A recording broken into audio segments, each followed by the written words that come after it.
video is going to be a quick video to show you how to make broth from after you've roasted a chicken. So this will be bone broth.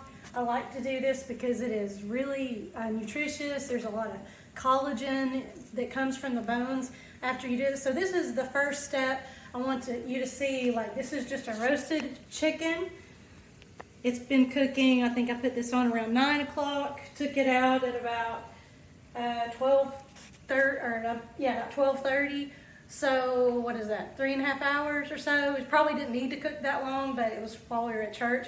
So when I cook a chicken, I stuff onions in the cavity. And that's another video, maybe, if you want to know how to roast a chicken, if you don't know how to do that. It's super easy. But I stuff it with onions, and then I squeeze some lemon juice on it, and I do salt and pepper and lots of garlic powder. And that's how I like it. You can do it all kinds of ways. But so this is the first step. It's just cooked, and what I'm going to do is that we're going to eat this chicken for lunch today. And so in just a minute, not on the video because it's too deep of a pot actually, but I'm going to pull the chicken out and leave all that juice that's in there, and then in a minute I'll show you what to do with all that juice and what's the next step. So we've eaten our chicken, and this is the meat that after we ate the chicken, this much meat is off the bone. So that'll be used for soup or chicken and dumplings or chicken pot pie, all kinds of things. But this is, so the bones, after you clean the rest of your meat off the bones, you just put it back into that broth. And then what I'm going to do in just a second is I'm going to do maybe almost even twice as much water. Maybe not quite that much, but just kind of look at how much liquid you have in there and just kind of cover up, maybe do 2/3, or I can't even do math in my head, like maybe not quite half, but just that much more water, and then I'll show you the next step.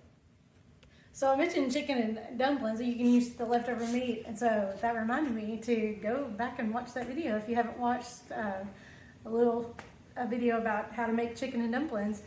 But so you can see how much more liquid now. I just kind of almost doubled the water that was in, or the liquid that was in there. And then we're gonna put, your chicken's already kind of seasoned, but you can sprinkle really whatever kind of seasonings you want. Just play around with that. It doesn't really matter, but I do some salt and pepper usually, and I always add celery salt quite a bit because that's a really good flavor. And then there's also already the lemon rinds that I actually squeeze lemons on the chicken that I cooked, and so all that's in there. Those onions that had been cooked inside there, that's still in there. You could do fresh. A lot of people might even put some carrots. You can do all kinds of stuff if you want to, but this is just really simple, not using up any extra food. This is always really good. So I'm going to turn this on here and really just turn it on and maybe get it boiling. But then after that starts boiling, in just a few minutes, I'm going to turn this practically all the way down. I know this will really depend on your stove, but all it really needs to do is simmer, maybe bring it to a boil and then turn it down, but let it simmer. And really, this is probably going to go and simmer until we're back from church tonight, even after a Devo that we have after church. So I don't know, that'll probably be, it's going to go for maybe 5 to 6 hours even. And so that'll be fine, but that's why it needs to be very, very low, so don't let it cook. And the next part of the video will be how I strain that, and we'll do that, but it'll have to be later tonight when I show you that. And I'll show you how to strain it, and then there's actually 2 or 3 steps. But this is a really good thing to do because it's really nutrient full. Like there's so many more benefits to this bone broth from a chicken that you've cooked at home than the stuff you would buy in the carton. It tastes better. It just makes for better soups and all kinds of stuff. So I really like to do it. It's really easy, and it's using something you already have. This is not costing any extra money at all, except salt, some seasonings, and that's about it. But so stay tuned, and we'll be back in a little while later on to show you the rest of it. All right, so the broth has been simmering for actually actually nearly 8 hours. We had a youth devo after church, so we stayed a little bit longer, and you can see it boils down just a little bit, but it's been on really, really low. So, and all of that has just done what it's supposed to do in there. And now we're gonna strain it. So let me show you. What I usually use is you need a bowl and a colander like this. So that'll be just like that. And this is the first thing to do. And I've got to grab, just a minute. Here. All right, so very, very, very carefully, you just, this is the hardest part, and I'm short, so this is extra hard because I have to lift it way up and stand on my tippy toes. All of that is just the bones from, you know, after when we carve the chicken. That's just the bones, some of the skin, some of that lemon, the onions, all of that was there. And now we're just straining that out through the colander, doing its thing. Not much to say.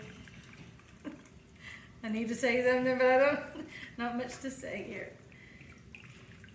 I promise you, this is worth doing. One time I made some soup with just, you know, nothing wrong with the box. I think this is probably a lot healthier, but what I noticed more than anything is how much better the soup tasted when I used this broth. Now, that has got too much stuff, so the next thing I do is strain it through this, into this bowl. Here, this is not near as hard. So if you have one of those little strainers like that, it takes out